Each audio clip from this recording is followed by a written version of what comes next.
Bem, gente, nós estamos falando, vamos encerrar agora o nosso tema crimes contra a honra. Falamos do crime de calúnia, dissemos que no crime de calúnia se atribui falsamente a alguém o cometimento de um delito. Falamos do crime de difamação, quando se atribui a alguém um fato que desabona a sua honra, porém fato não constitutivo de crime. Dissemos que tanto na calúnia quanto na difamação, o que é atingido é a honra objetiva, é o conceito que as pessoas têm do ofendido, da vítima da conduta, e falamos, por fim, do crime de difamação, de injúria. Dissemos que no crime de injúria é atingida a honra subjetiva da pessoa, você não tem necessariamente a atribuição de um fato, é atingida a honra subjetiva da pessoa, essa é o conceito, é o bom conceito que eu tenho de mim mesmo, é o amor próprio, correto? A injúria pode ser, por exemplo, por meio de xingamentos, você não tem que necessariamente atribuir um fato a alguém, correto? E falamos do Instituto da Exceção da Verdade em cada um desses delitos.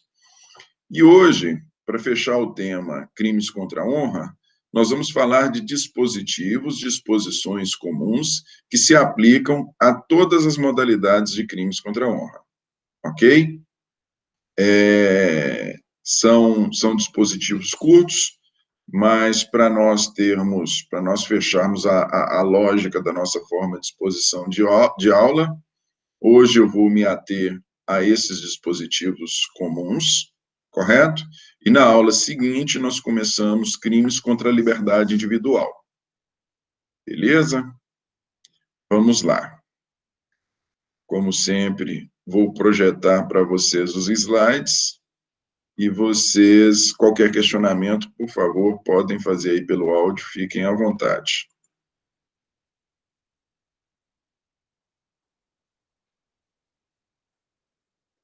Vamos lá, gente. Crimes contra a honra. Olha só, essas são disposições comuns a todos os delitos de crimes contra a honra. Por que disposições comuns? Porque se aplica a todos eles, correto? Se aplica a todos eles. Se aplica tanto a calúnia, quanto a injúria, quanto a difamação. Tanto a calúnia, quanto a difamação, quanto a injúria. Essa é a ordem legal. Olha lá, gente, artigo 141. O que estabelece o 141? As penas cominadas neste capítulo aumentam de 1/3 se qualquer dos crimes é cometido. Olha lá, as penas cominadas neste capítulo. Quais são as penas? São as penas atribuídas à calúnia, à difamação e à injúria. Aumento de 1/3, ou seja, nós temos aí um aumento de pena, se qualquer dos crimes é cometido, contra o presidente da República ou contra o chefe de governo estrangeiro. Nós vimos que... nós não vimos, nós ainda vamos ver que aí nós temos uma particularidade na ação penal. O que nós vimos foi que, neste caso, não há exceção da verdade, não é isso? Contra presidente da República ou contra chefe de governo estrangeiro, por se tratar do presidente da República e por se tratar de chefe de governo estrangeiro, não é pura e simplesmente a honra da pessoa que é atingida, né? Não é a honra do presidente da República, não é a honra do chefe do governo estrangeiro. Aí envolvem relações entre os países, envolve questão de natureza política, correto? Envolve o bem jurídico atingido, ele possui uma maior valoração, não por se tratar daquela pessoa, mas sim por ela ocupar um posto de grande representatividade. Beleza? Contra, a pena também aumenta de 1/3 se o crime for cometido contra funcionário público em razão de suas funções. Nós vimos que nos crimes cometidos, crimes contra a honra cometidos contra funcionário público, nós vimos, inclusive, que cabe exceção da verdade, vocês se recordam? No crime de calúnia, cabe exceção da verdade sempre. No crime de difamação, nós vimos que a exceção da verdade não cabe, exceto se tratar de funcionário público, aquele a quem a difamação é cometida contra o funcionário público, correto? E em razão de suas funções. Nós vimos que se o crime de difamação for cometido contra o funcionário público em razão de suas funções, neste caso, é possível a exceção da verdade. Por quê? Porque existe um interesse do Estado, existe um interesse do poder público que haja o bom funcionamento na prestação de serviço público. Se a difamação for cometida contra um particular, não cabe exceção da verdade, nós dissemos isso. Se a difamação é cometida contra um funcionário público em razão de suas funções, neste caso, cabe exceção da verdade. Recordem? E dissemos que isso, estou falando de difamação. Na calúnia, nós dissemos que cabe exceção da verdade sempre.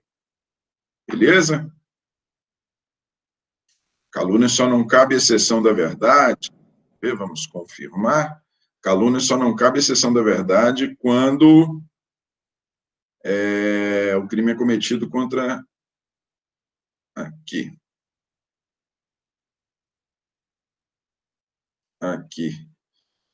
Tem algumas exceções da exceção da verdade no crime de calúnia, mas no que diz respeito ao chefe de governo estrangeiro, nós fizemos referência a ela, que se o crime de calúnia for cometido contra chefe de governo estrangeiro, também não cabe exceção da verdade.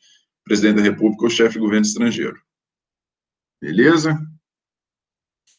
Nós temos ainda aumento de pena se o crime é cometido na presença de várias pessoas. Vamos ver aqui, gente. Aqui. Isso. Se o crime é cometido na presença de várias pessoas, ou por meio que facilite a divulgação da calúnia, da difamação ou da injúria, vejam vocês que o que se quer proteger com os crimes contra a honra é exatamente o bem jurídico honra, não é isso? Então, se qualquer desses delitos é cometido na presença de várias pessoas, ou por meio que facilite a divulgação, a propagação dessa ofensa, como, por exemplo, por meio de rede social, neste caso, a pena é aumentada. Por quê? Porque o bem jurídico protegido, honra, ele é atingido de maneira mais forte. Não é isso? Uma coisa é você falar, cometer o crime de difamação, de calúnia ou de injúria, referindo-se a apenas uma pessoa. Digo, dando conhecimento a apenas uma pessoa. Você comete o crime, qualquer desses crimes contra João, e dá conhecimento apenas a Antônio. Isso é uma coisa. Outra coisa é você cometer o crime contra a honra contra a pessoa de João, e dar conhecimento a Antônio e a todos os seus familiares, amigos e colegas de trabalho. Então, você tem um universo muito maior de pessoas que tomaram conhecimento do crime contra a honra praticado contra João. Em função disso, o bem jurídico honra do João foi atingido de maneira muito mais contundente. Por consequência, o artigo 141 determina um aumento de pena. Inciso 4, se os crimes forem cometidos contra pessoa maior de 60, pois não? Eu não entendi muito bem a questão da injúria no inciso terceiro, porque você tinha falado que quando mais de uma pessoa fica sabendo, além da pessoa que sofreu a injúria, aí deixa de ser injúria, né? Passa a ser difamação ou calúnia. Então, como é que alguém ia cometer a injúria na presença de várias pessoas? Entendi. Olha só, o que é... Aqui nós temos que... Eu não sei se eu vou conseguir. Deixa eu projetar aqui para vocês.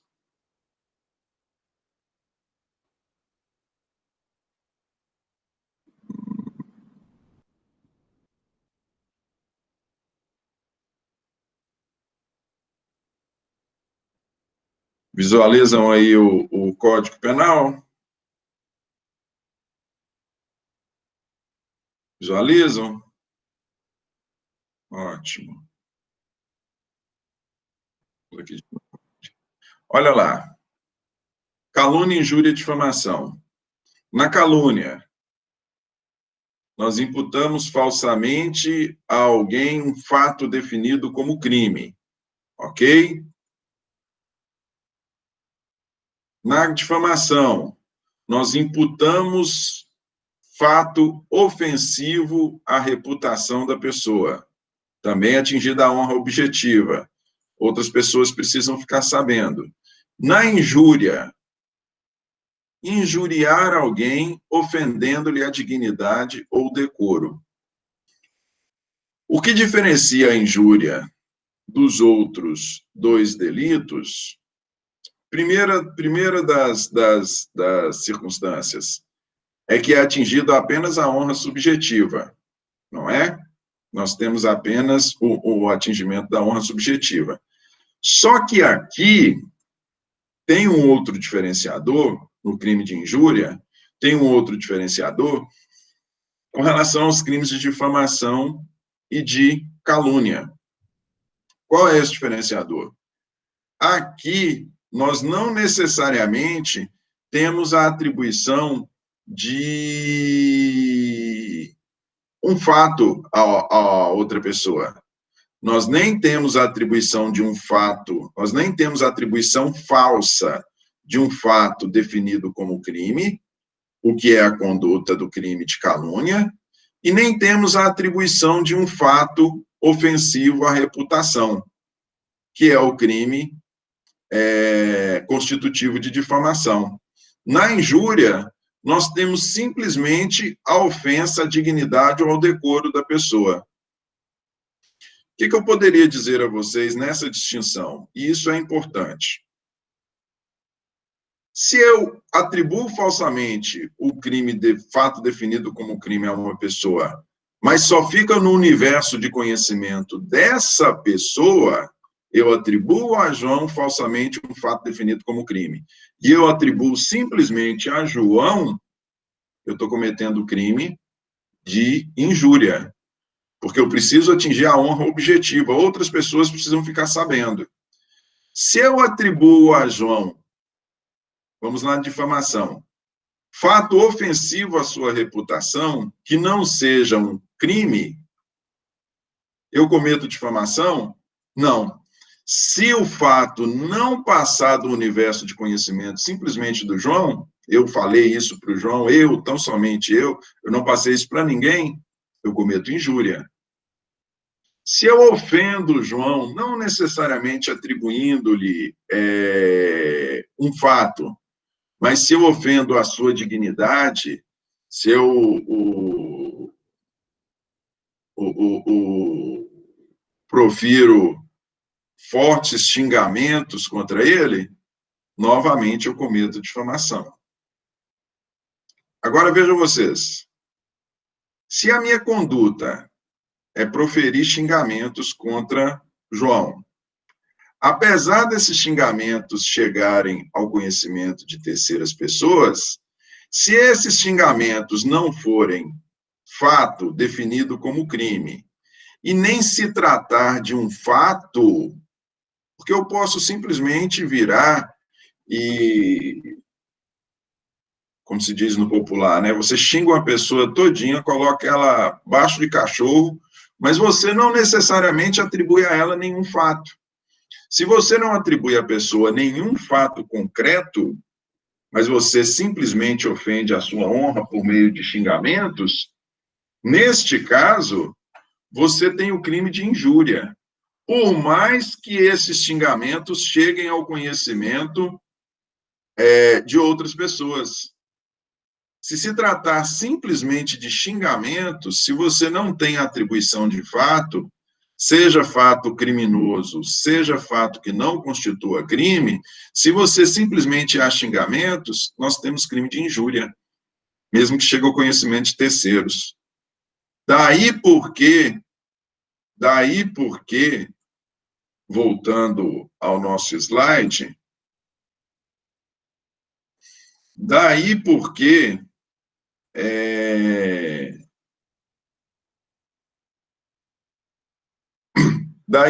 se justifica esse aumento de pena. Daí porque se justifica o aumento de pena previsto aqui no inciso 3 do artigo 141. Por que se justifica? Porque nós podemos estar falando simplesmente de xingamentos, e esses xingamentos ser somente entre eu e João. E aí eu respondo simplesmente pela injúria na sua modalidade simples. Mas se eu profiro esse monte de xingamentos sem atribuir qualquer fato a João, e se esses xingamentos chegam ao conhecimento de várias outras pessoas, neste caso aqui nós vamos ter um aumento de pena. Beleza? Entendido?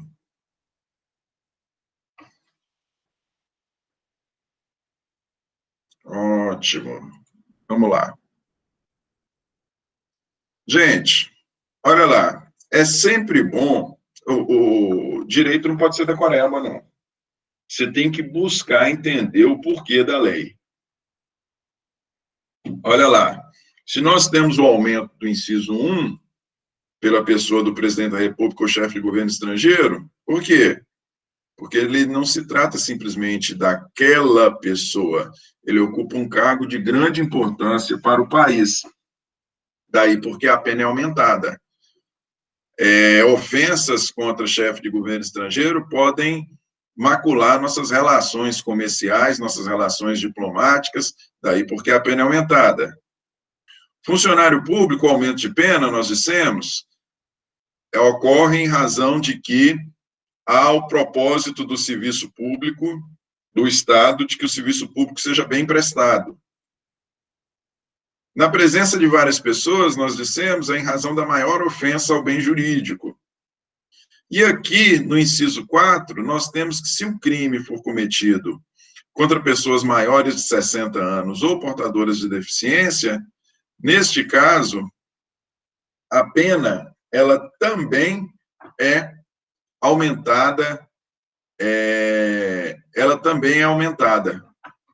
Agora, vejam vocês. Qual o fundamento disso? O fundamento é que a pessoa maior de 60 anos e a portadora de deficiência, elas são mais vulneráveis. Daí porque os crimes cometidos contra elas, em razão da sua maior vulnerabilidade, daí porque a pena é aumentada. Correto?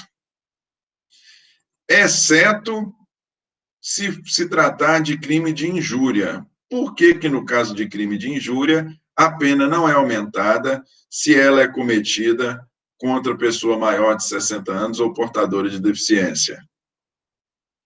É só nós voltarmos lá no Código Penal, no disciplinamento de injúria, que nós vamos entender. Quer ver? Vamos lá.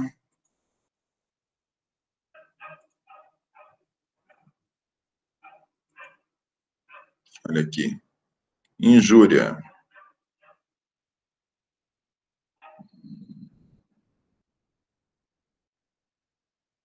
Aqui, ó. O parágrafo 3º, nós já temos uma modalidade de injúria qualificada. No parágrafo 3º, a injúria está prevista no artigo 140. No parágrafo 3º, nós já temos uma modalidade de injúria qualificada. Olha lá. Se a injúria consiste na utilização de elementos referentes à raça, cor, etnia, religião, origem ou condição de pessoa idosa ou portadora de deficiência, a pena é de reclusão de 1 a 3 anos. Então, se a injúria é praticada contra pessoa idosa ou portador de deficiência, nós já temos uma injúria qualificada, que a pena é maior, de 1 a 3 anos. Se, além disso, voltemos ao nosso slide. Se, além disso,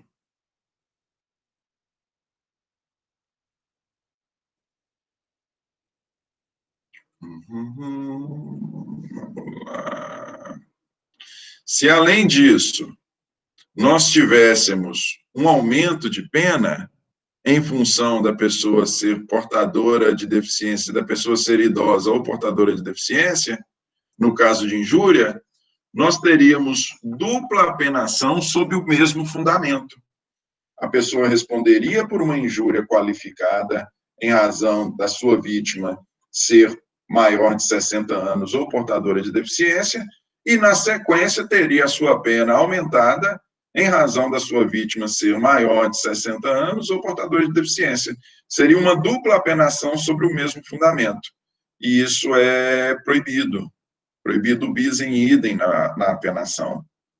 Correto? O parágrafo 1º, ele também traz uma possibilidade de aumento de pena. Aqui nós temos a aplicação da pena em dobro, se o crime, quaisquer dos crimes, mais uma vez, calúnia, difamação ou injúria, se qualquer deles é cometido mediante paga ou promessa de recompensa. A pena é aplicada em dobro. Vejam vocês que, como dissemos, lá em homicídio, essa aqui é um exemplo, vocês lembram lá, das qualificadoras de homicídio, onde fala de motivo torpe? Lá, isso aqui é um exemplo de motivo torpe. Cometimento de crime mediante paga ou promessa de recompensa. Então, nós temos aqui, quando os crimes contra a honra são cometidos mediante paga ou promessa de recompensa, é terceira pessoa que profere as ofensas. Essa terceira pessoa que profere as ofensas, ela recebeu para proferir essas ofensas, ou ela proferiu as ofensas sob a promessa de que receberá recompensa por isso? Neste caso, a pena é aplicada em dobro. Essa figura é prevista como uma espécie de motivo torpe. Então, nós podemos dizer aqui que no parágrafo 1º do 141, está prevendo a possibilidade de cometimento de crime contra a honra por motivo torpe, sendo este motivo torpe um motivo específico. Qual ele? Paga ou promessa de recompensa. Beleza? Exclusão do crime, gente. Olha lá.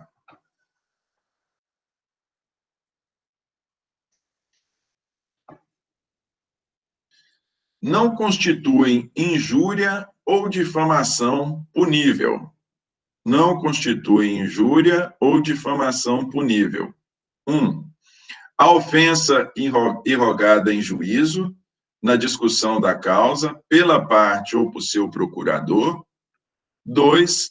A opinião desfavorável da crítica literária, artística ou científica, salvo quando inequívoca a intenção de injuriar ou difamar. 3. O conceito desfavorável emitido por funcionário público em apreciação ou informação que preste no cumprimento de seu dever de ofício. Parágrafo único, nos casos dos incisos 1 e 3, responde pela injúria ou pela difamação quem lhe dá publicidade. Vamos lá, gente. Olha só. O artigo 142, ele traz causas de exclusão de crime, ou seja, havendo qualquer dessas figuras, nós temos a exclusão da ilicitude. Nós temos exclusão de ilicitude, ou seja, o fato deixa de ser considerado ilícito. Essas figuras, gente, elas somente se aplicam, essas exclusões de ilicitude, conforme consta aqui do caput do 142, eles somente se aplicam à injúria e à difamação, correto? Elas não se aplicam à calúnia, ou seja, se atribuir falsamente a alguém fato definido como crime, ou seja, o que é o crime de calúnia? Atribuir falsamente a alguém fato definido como crime. Se eu atribuo falsamente a alguém fato definido como crime, em quaisquer dessas circunstâncias aqui, inciso 1, 2 ou 3 do 142, eu não sou privilegiado por essa causa de exclusão de ilicitude, não. As causas de exclusão de ilicitude do 142, não. As causas de exclusão de ilicitude do 142 simplesmente se aplicam para os delitos de injúria e difamação. Se eu atribuir falsamente a alguém fato definido como crime, em juízo, em crítica literária, ou no exercício de minhas atribuições como funcionário público, eu vou responder por calúnia, correto? Essa exclusão de ilicitude aplica-se apenas para injúria e para difamação. Vamos falar de cada uma delas aqui. Inciso 1. Ofensa irrogada em juízo na discussão da causa pela parte ou seu procurador. Vamos passar para o slide seguinte aqui. Olha só, gente, quem é que integra a relação processual? Nós sempre temos que pensar a relação processual como uma relação piramidal. No ápice da pirâmide, você tem o juiz, o magistrado, e na base desta pirâmide, de maneira equidistante do magistrado, nós temos o autor, que é aquele quem propõe a ação, e o réu, que é aquele em face de quem a ação é proposta. Essas pessoas, partes na ação, são autor e réu. É quem propõe e em face de quem é proposta a ação. Correto? Se nós formos na exclusão de ilicitude do inciso 1, o que nós vamos ver? Ofensa irrogada em juízo na discussão da causa pela parte ou seu procurador. Na ação penal privada, vamos falar da ação penal privada primeiro. Na ação penal privada, nós temos o ofendido, que é a vítima, que é aquele quem propõe a ação. Ele propõe a ação por meio de um advogado. E nós temos o réu, que foi aquele que proferiu as ofensas, que é aquele em face de quem? É aquele que cometeu o crime. Novamente, gente, comigo. Numa ação penal privada, nós temos a vítima do crime, que é aquela que propõe a ação por meio de seu advogado, e nós temos o autor do crime, que é aquele em face de quem a ação é proposta e também encontra-se representado por advogado. Ou seja, nós temos duas partes e temos dois advogados. Correto? O que o inciso 1 está nos dizendo? Ele está nos falando, olha, a ofensa irrogada em juízo, na discussão da causa, pela parte ou seu procurador, não constitui injúria ou difamação. Como é que se manifesta dentro do processo? Você se manifesta no processo por escrito e você se manifesta no processo de maneira oral. Nós temos aí o princípio da oralidade, cada vez mais adotado, buscando dar maior agilidade na condução processual. Então, manifesta-se no processo de maneira escrita e manifesta-se no processo oralmente. Pois bem, se a injúria ou a difamação for realizada dentro da discussão da causa, seja de maneira oral ou maneira escrita, por qualquer das partes, autor, falando de uma ação penal privada, vítima que propõe a ação, o autor do crime em face de quem a ação é proposta, ou por seus advogados, este fato não constitui crime. Beleza? Dentro do processo. Se você encontra a pessoa, se os advogados se encontram na rua, ou autor e réu se encontram na rua, e em função daquela demanda, eles cometem difamação ou injúria contra um e outro, fora do processo, por mais que seja em razão do processo, porém fora da discussão da causa, neste caso, eles cometerão, eles não estarão isentos de responsabilidade, não. Eles não há exclusão de ilicitude, não. Eles vão responder por injúria e difamação. A ofensa dentro do processo é que não constitui o crime, ok? Pois bem, isso eu disse para vocês numa ação penal privada. E olha só, gente, eu estou falando aqui de ação penal, mas não precisa necessariamente ser uma ação penal, não, viu? Se nós estivermos falando de uma ação cível, da mesma forma, uma ação cível de qualquer natureza, suponhamos, uma ação de separação, né? A coisa ótima para ter injúria e difamação é a ação de separação, né? Aí, todos os podres do relacionamento aparecem em juízo. Pois bem, as ofensas numa ação de separação é uma ação de qualquer natureza que ocorrem ali, se estivermos falando de injúria ou de difamação, não vão constituir crime dentro do processo, ok?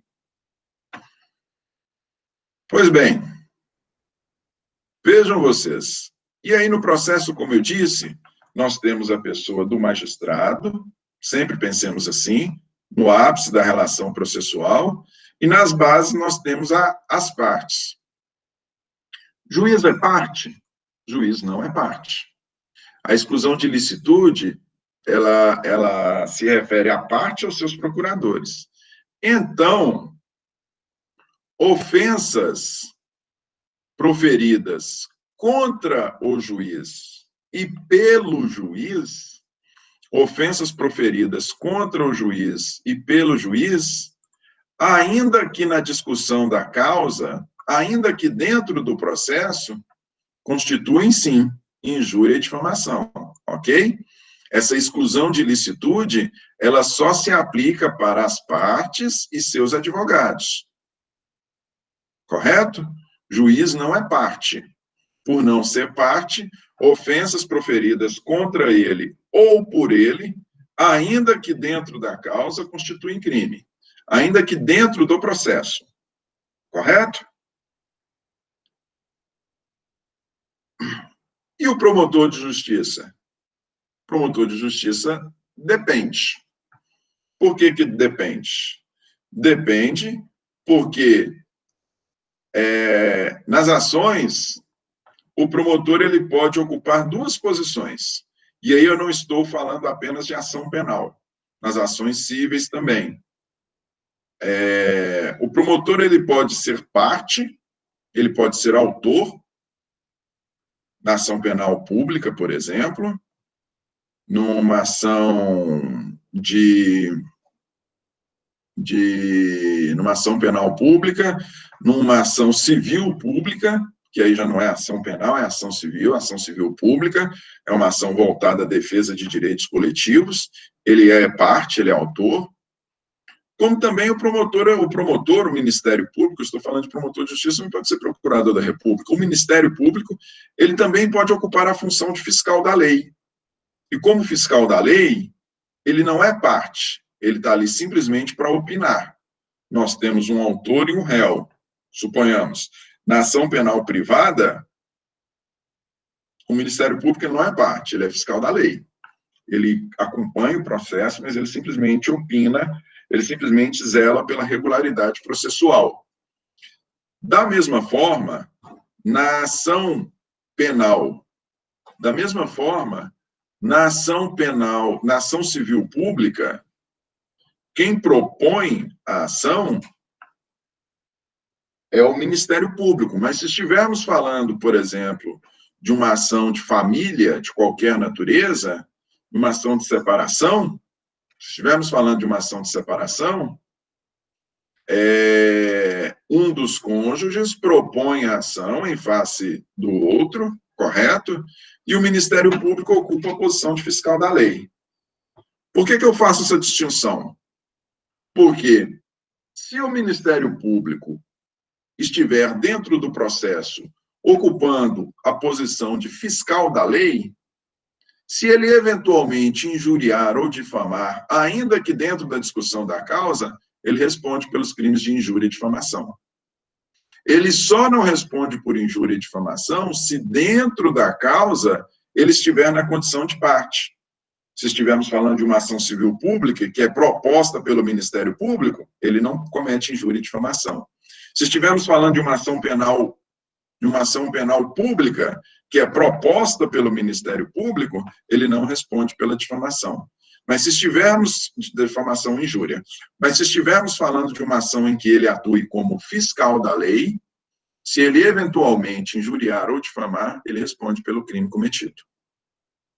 Ok? Qualquer questionamento, vocês me interrompam, viu, gente? Vamos lá. Aqui nós ainda temos a figura do réu e advogado, não tem dúvida, né? O réu e o advogado, eles são partes, o réu é parte, o advogado é seu representante, eles estão aqui abrangidos pela exclusão de ilicitude. Beleza? Aí, gente, ainda falando dessas ofensas realizadas em juízo, é importante nós fazermos referência aos direitos do advogado, a Lei 8.906, de 94, é o Estatuto da OAB. Nela estabelece lá o artigo 7º, no parágrafo 2º, ela estabelece imunidades do advogado. Está lá, ó. O advogado tem imunidade profissional, não constituindo injúria, difamação ou desacato. Desacato foi suspenso em razão dessa ADIM aqui, a ADIM 1127. Então, nós temos que entender que o advogado tem imunidade profissional, não constituindo injúria ou difamação, puníveis qualquer manifestação de sua parte, no exercício de sua atividade, em juízo ou fora dele, sem prejuízo das sanções disciplinares perante a OAB pelos excessos que cometer. Pois bem, gente, por mais que o Estatuto da OAB tenha estabelecido aqui que se trata de manifestações em juízo ou fora dele, nós temos que entender que os nossos tribunais, eles têm entendido que eventuais injúrias ou difamações proferidas por advogados fora do processo, por mais que o parágrafo 2º do artigo 7º o isente de responsabilidade, os nossos tribunais têm entendido que se a ofensa proferida pelo advogado for fora do processo, em razão do estabelecido no artigo 142, parágrafo, inciso 1, está aqui, o advogado responde sim, por mais que o Estatuto da OAB garanta a ele a não responsabilização por injúria e difamação, mesmo que fora do processo, né? Mesmo que fora de juízo, ou seja, em juízo, mesmo que fora de juízo, neste caso, os tribunais têm entendido que essa parte aqui, em especial, do parágrafo 2º, ele não tem aplicabilidade, que o advogado responde sim. Responde em função de quê? Responde em função do artigo 142, inciso 1, que só o isenta se a ofensa for proferida na discussão da causa. Ok? Segunda possibilidade de exclusão de ilicitude, gente. Opinião desfavorável de crítica literária, artística, científica, salvo quando inequívoca a intenção de injuriar ou difamar. Nós temos aí essas várias manifestações, né, acerca de obras, acerca de músicas, livros, produções teatrais, filmes, opiniões desfavoráveis, desde que não tenha por propósito específico injuriar ou difamar, ou seja, opiniões desfavoráveis, a circunstância de você achar uma música, um livro, uma produção artística de qualquer natureza ruim, e a circunstância de você proferir essa sua, seja levando isso ao conhecimento pura e simplesmente do seu autor, seja levando isso ao conhecimento de todos, mas simplesmente uma crítica literária, sem o propósito direto de ofensa, né, você pode muito bem vincular, por exemplo, né, nós tivemos aí agora deu maior repercussão aí, né, a separação como é que é o nome do menino? Separação do... Whindersson. Quem? Whindersson Gustavo Lima. Gustavo Lima, isso, a separação do Gustavo Lima. Aí vocês imaginam, você for fazer uma crítica às músicas dele, né? Alguém for fazer uma crítica lá às sofrências dele, e vincular essa sofrência à situação pessoal dele, e aí faz uma costura danada, falando que vai lá em qualquer daquelas músicas dele lá que faz referência à traição, e aí já costura com a vida pessoal dele, enfim. Você não está simplesmente fazendo uma crítica à produção musical dele, não é? Você está tendo um propósito direto de injuriá-lo, de difamá-lo. Neste caso, você não vai estar acobertado por essa exclusão de ilicitude aqui. Correto? Conceito desfavorável emitido por funcionário público em apreciação ou informação que preste no cumprimento de dever de ofício. Olha lá. Se o servidor público, e aí aqui fica fácil, quer ver? Vamos pensar lá nos peritos do INSS. Se o perito do INSS, para justificar a concessão ou não concessão do benefício, seja ele previdenciário, seja ele assistencial, seja uma pensão de qualquer natureza, uma aposentadoria, se para justificar o perito do INSS emite o parecer dele lá, falando das limitações físicas da pessoa, da existência ou inexistência, do que a pessoa pode ou não pode, do que a pessoa aguenta ou não aguenta fazer, se a pessoa se sentir ofendida, neste caso, a ofensa ou a difamação, você leva isso, coloca isso no processo, leva a conhecimento de outros colegas, não há que se falar, seja levar o conhecimento, ou mesmo se você atribui, né, lá na apreciação, você no perito, ele vira e fala, não, pela natureza aqui da lesão, a gente consegue vislumbrar claramente que foi a pessoa quem se lesionou. Enfim, você atribui uma conduta ou de qualquer outra forma, você indica que a pessoa está tentando enganar a perícia. A emissão de parecer desfavorável, conceito desfavorável emitido por funcionário público ou pelo perito do INSS, por mais que possa ofender a pessoa, neste caso, também não constitui delito, também não constitui crime. Ok? No caso dos números 1 e 3, ou seja, se a ofensa for em juízo ou se for conceito desfavorável emitido por servidor público, No caso dos incisos 1 e 3, responde pela injúria ou pela difamação quem lhe dá publicidade. Gente, essa circunstância aqui, isso é uma situação muito complicada, porque veja só, isso aqui é facilmente aplicável, essa responsabilização aqui do inciso 1 e 3 da publicidade, é fácil da gente visualizar se nós estivermos falando, por exemplo, no caso do inciso 1, de qualquer dos servidores da justiça, correto? Qualquer dos servidores da justiça, ou mesmo se qualquer das partes ou seus procuradores saírem jogando isso aí, as ofensas constitutivas de que seriam, né, caso não houvesse a exclusão de ilicitude, as ofensas que seriam injúria ou difamação. Se qualquer das partes ou seus procuradores derem publicidade disso aos quatro ventos, ou se qualquer dos servidores da justiça derem publicidade disso aos quatro ventos, neste caso, não tem exclusão de ilicitude, não.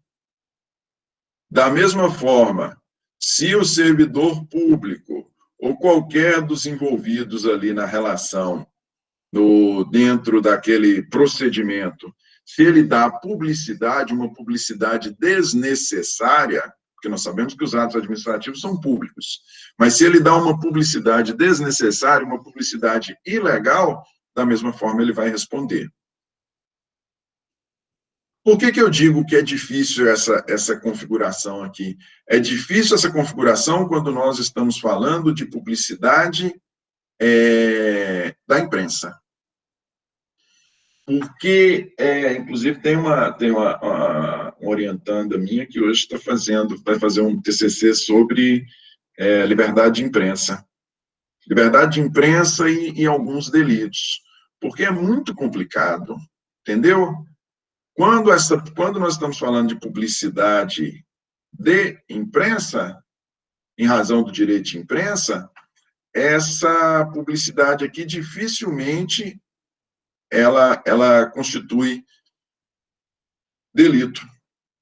Dificilmente a pessoa vai responder. Em razão deste direito, dessa liberdade de imprensa, os veículos de imprensa, eles não respondem. Porém, se estivermos, mais uma vez, falando de servidores, das partes, servidores públicos, servidores da justiça, as partes, seus procuradores, neste caso, eles respondem, ok? Quem fez nascer lá atrás, quem deu a informação para o jornal que deu publicidade, esse vai responder. Tranquilo? Retratação, gente.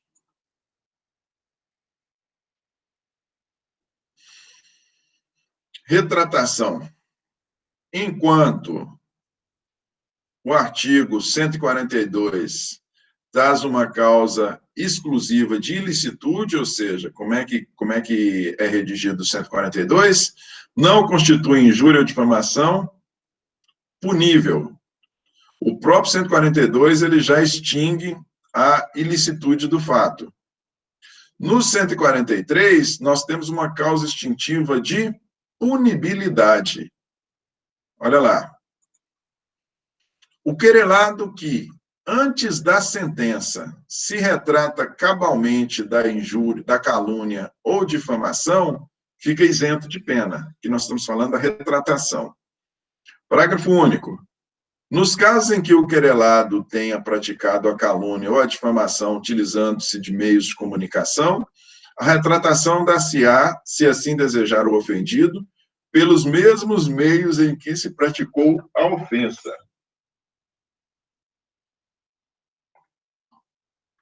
Vamos lá.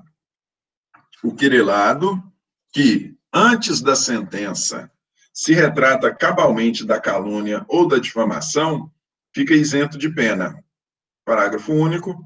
Nos casos em que o querelado tenha praticado a calúnia ou a difamação utilizando-se de meios de comunicação, a retratação dar-se-á, se assim desejar o ofendido, pelos mesmos meios em que se praticou a ofensa.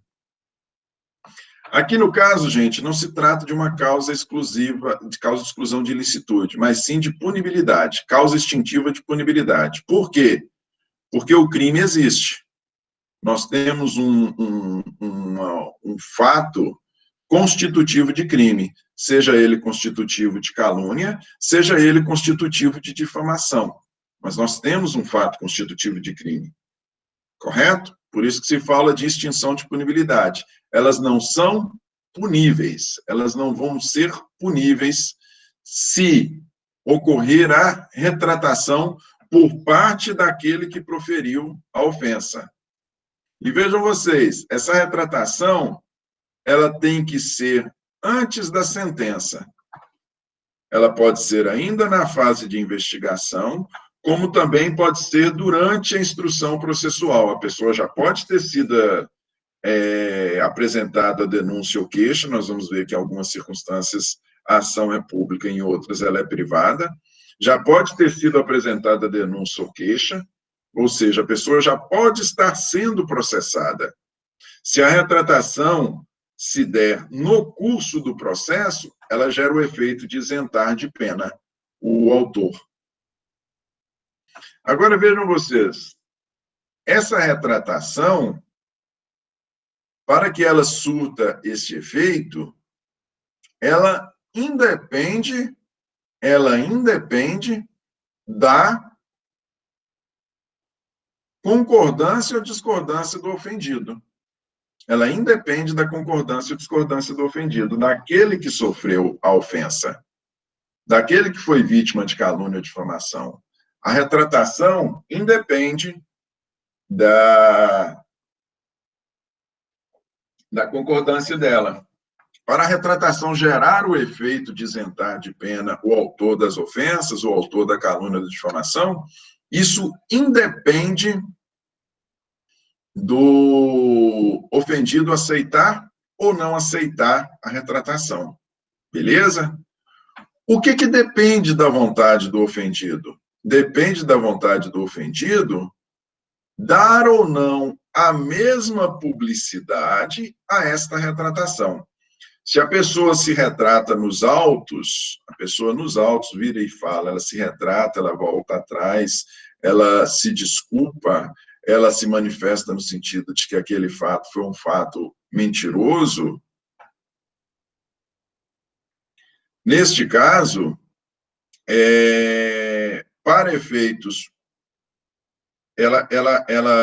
se o ofendido, a vítima, não solicitar, se o ofendido não solicitar, a vítima da difamação ou da calúnia, essa simples retratação nos autos já gera o efeito de isentar de pena o autor da calúnia e da difamação. Se, porém, o ofendido quiser, suponhamos que a ofensa tenha se dado por meio de jornal ou no rádio, correto? A retratação, ela vai ter que se dar da mesmíssima forma.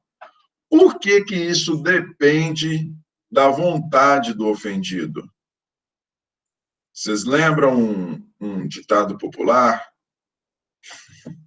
Não vou falar do ditado, mas tem determinadas coisas que, quanto mais mexe, pior fica, correto? Então, tem determinadas situações que simplesmente o ofendido pode virar e falar assim, ó, você retratou aqui no processo, tá bom. Não vamos reavivar esse assunto e jogá-lo no rádio, jogá-lo no jornal, com você pedindo desculpas, não, porque você vai lembrar para todo mundo que você me ofendeu no passado. A retratação aqui no processo já tá bom, eu não quero. A retratação aqui já vai gerar para você, independente da minha vontade, já vai gerar para você a isenção de pena. Eu não quero que você publique a retratação como você publicou a ofensa, não, porque você vai relembrar para todo mundo a ofensa que você praticou contra mim. Beleza?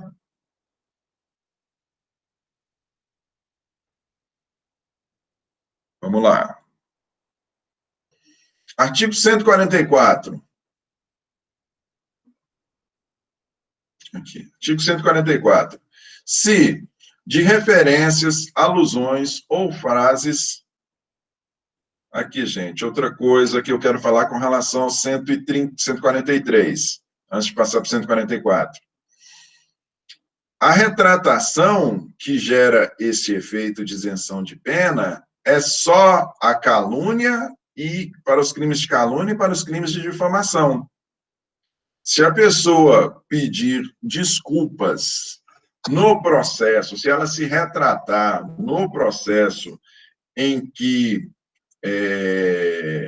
ela está sendo responsabilizada por injúria, se ela está sendo responsabilizada por ter atingido a honra subjetiva da vítima, o amor próprio da vítima, as suas desculpas não geram este efeito.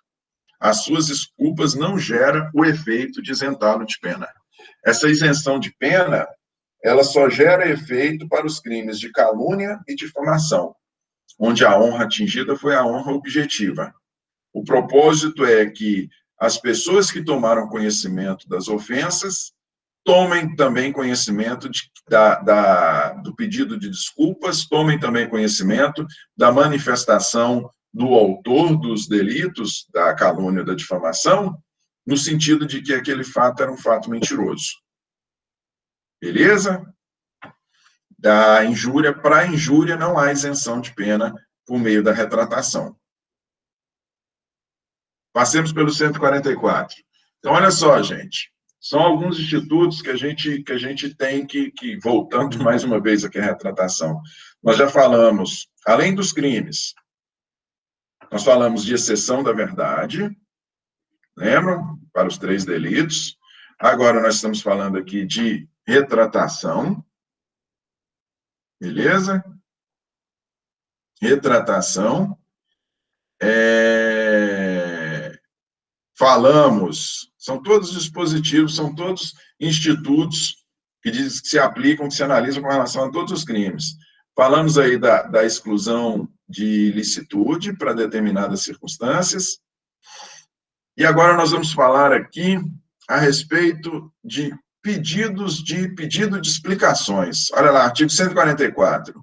Se de referências, alusões ou frases se infere calúnia, difamação ou injúria, quem se julga ofendido pode pedir explicações em juízo.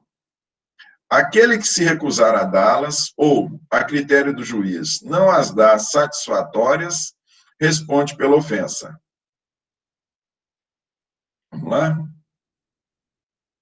Se de referências, alusões ou frases se infere calúnia, difamação ou injúria, quem se julga ofendido pode pedir explicações em juízo.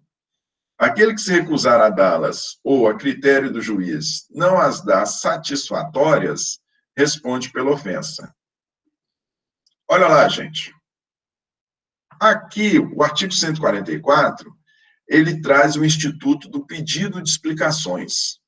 O que é o pedido de explicações? O pedido de explicações, ele é um pedido que se faz em juízo e ele antecede o processo criminal para responsabilização por calúnia, injúria ou difamação. Vocês vejam que esse instituto aqui ele se aplica aos 3. Calúnia, difamação e injúria. Retratação só se aplica para calúnia e difamação. Isenção de exclusão de ilicitude só se aplica para injúria e difamação. Olha só. E o pedido de explicações, não. O pedido de explicações ele se aplica para os 3. Calúnia, difamação e injúria. Para que serve o pedido de explicações, gente? O pedido de explicações, ele serve quando a ofensa não foi muito clara. Seja por meio de qualquer tipo de referência, de frase, de gesto. Se a ofensa não foi muito clara, antes de partirmos para a responsabilização por crime de calúnia, injúria ou difamação no processo penal, existe a possibilidade de se solicitar explicações em juízo. A vítima da suposta, ainda suposta calúnia, difamação ou injúria, ela vai a juízo solicitar que o ofensor explique-se. O que você queria dizer com aquelas referências, frases, com aquele comportamento seu? O que você queria dizer com aquilo? Eu preciso que você seja claro para eu ver se nós partimos ou não partimos para um processo de responsabilização penal por calúnia, difamação e injúria. Eu preciso que você seja claro. Isso é o pedido de explicações. A parte final do artigo, ele nos diz, olha, se a pessoa que foi demandada para apresentar explicações a respeito do comportamento anterior dela, se ele não dá as explicações, ou se ele dá explicações, porém essas explicações não são satisfatórias, a pessoa continuou dúbia da mesma forma, ela, que poderia ter sido clara, não foi clara, e ela continua dúbia da mesma forma, ou, a depender, até pode piorar a sua manifestação, piorar no sentido de ser mais confusa ainda. Neste caso, nos dois casos, seja recusar-se a dar as explicações, seja apresentá-las de maneira não satisfatória, nesses dois casos a pessoa responde pela ofensa. Essa parte final do 144 poderia nos levar à ideia de que, olha, a pessoa só vai responder, então, se ela se recusar, a pessoa só vai responder pela ofensa criminalmente, por calúnia, injúria ou difamação, se ela se recusar a dar explicações em juízo, ou se ela der explicações que não foram satisfatórias, só nessas duas circunstâncias? Óbvio que não. Se a pessoa explicar-se em juízo e na explicação restar claro que ela realmente cometeu calúnia, difamação e injúria, ela não vai negar, não. Ela não vai negar o fato, não. Ela atribuiu falsamente um crime a alguém, só que ela atribuiu de maneira dúbia. Não ficou muito claro se era aquilo mesmo que ela estava querendo dizer. Aí ela é chamada em juízo, por meio de um pedido de explicações. E no pedido de explicações, ela vira e fala, não, eu fui dúbio naquele primeiro momento, porém eu vou ser claro agora. Eu estou falando que fulano cometeu o crime. Eu, sabendo falsamente, né, que fulano não cometeu, eu sim atribuí, foi isso mesmo que eu quis dizer. É óbvio que ele vai responder pela calúnia, correto?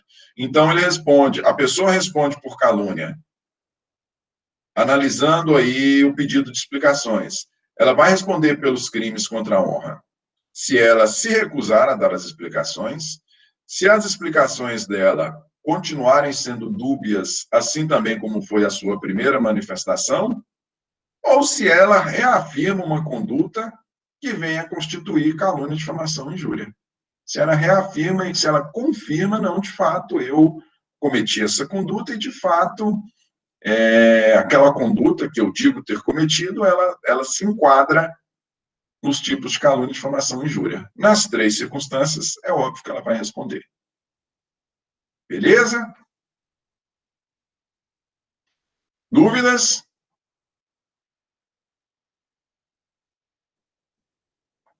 Vamos para o nosso, então, último slide aqui.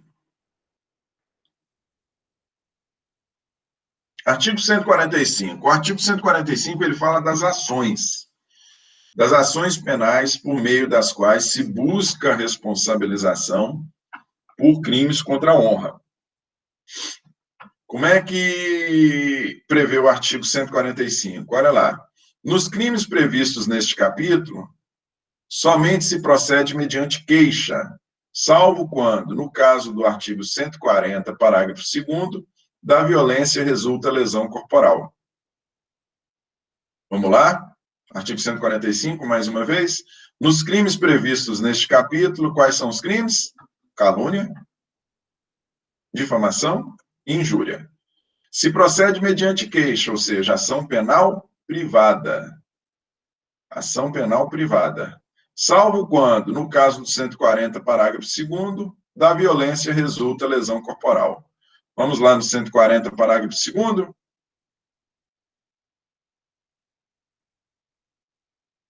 Vamos lá. Aqui.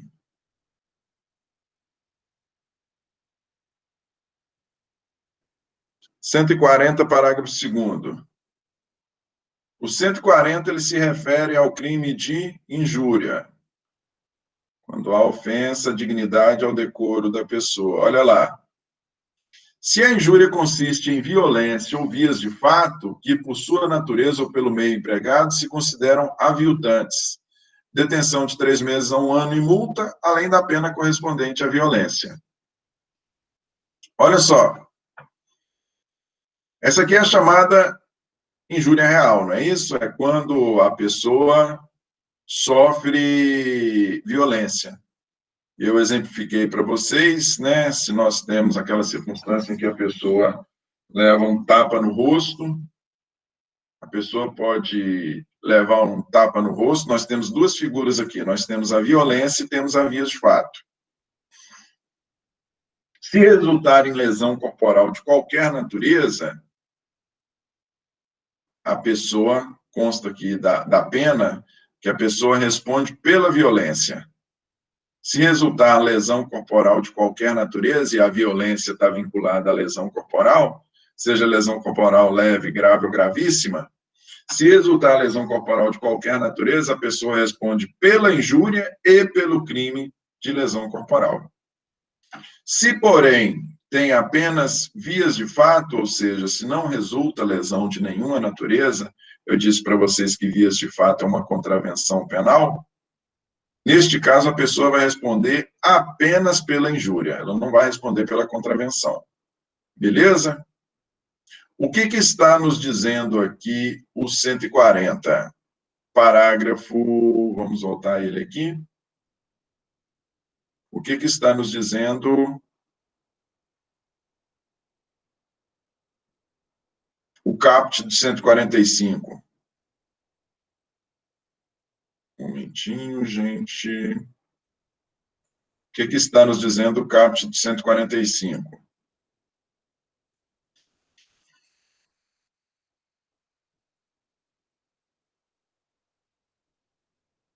Nos crimes previstos nesse capítulo, somente se procede mediante queixa, ou seja, se estivermos falando de uma vítima, em todos os casos, é ação penal privada,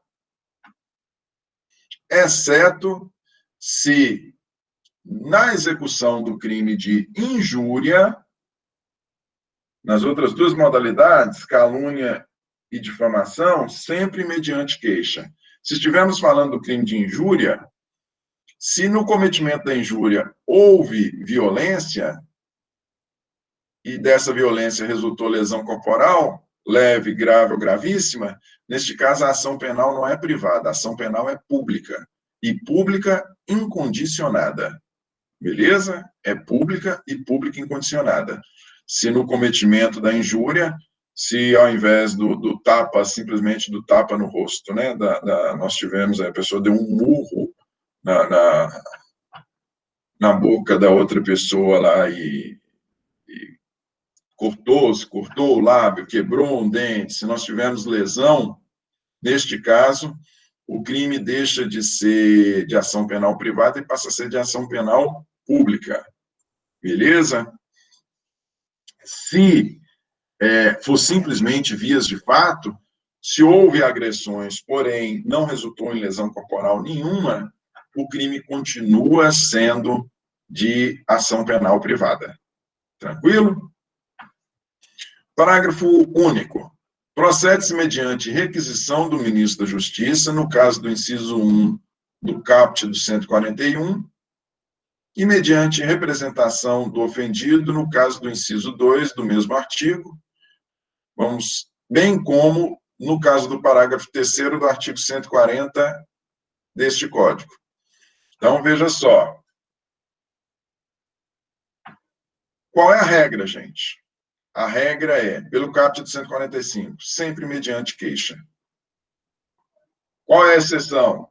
A exceção é se estivermos falando de crime de injúria, onde teve violência que resultou em lesão corporal.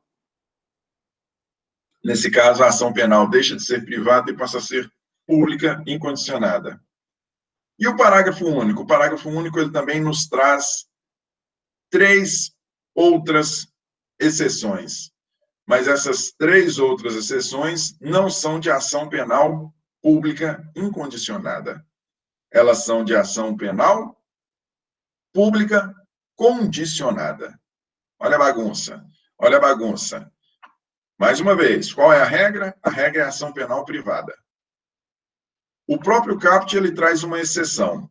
Qual é a exceção? Injúria cometida mediante violência, que resulta lesão. Neste caso, a ação penal deixa de ser privada e passa a ser pública e incondicionada. Ok? O parágrafo único ele nos traz mais 3 exceções. Só que as 3 exceções previstas no parágrafo único são exceções à ação penal privada, que é a regra.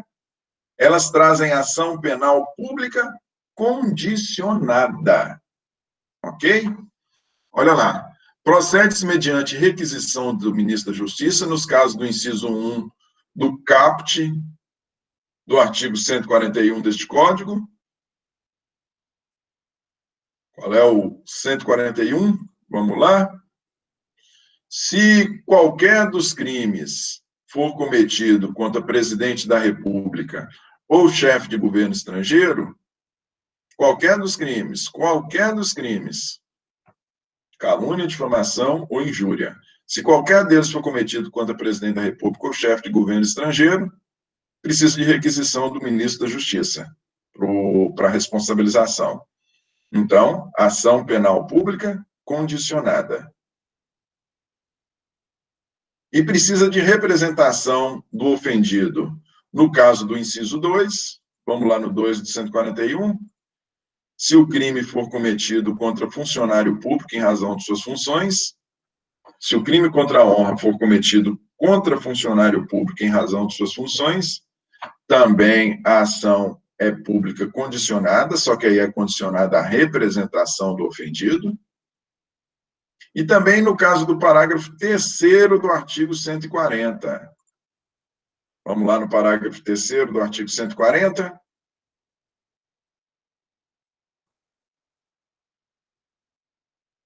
Vamos lá.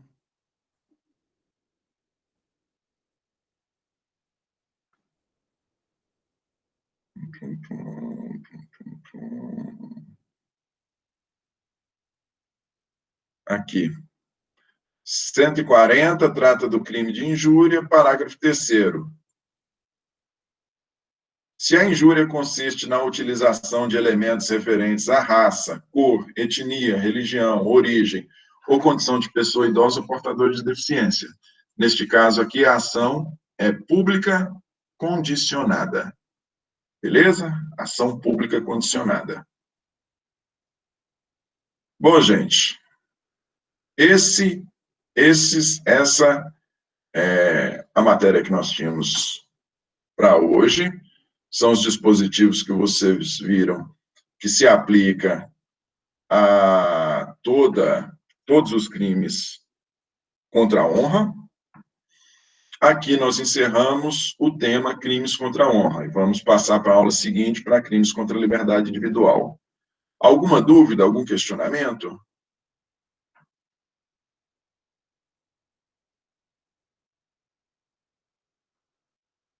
Muitas minúcias, né?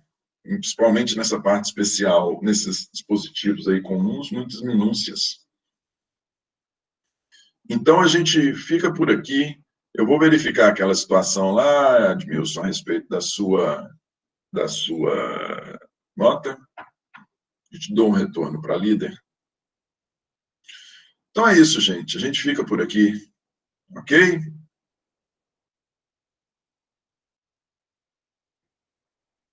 Um abraço e bom final de semana para vocês.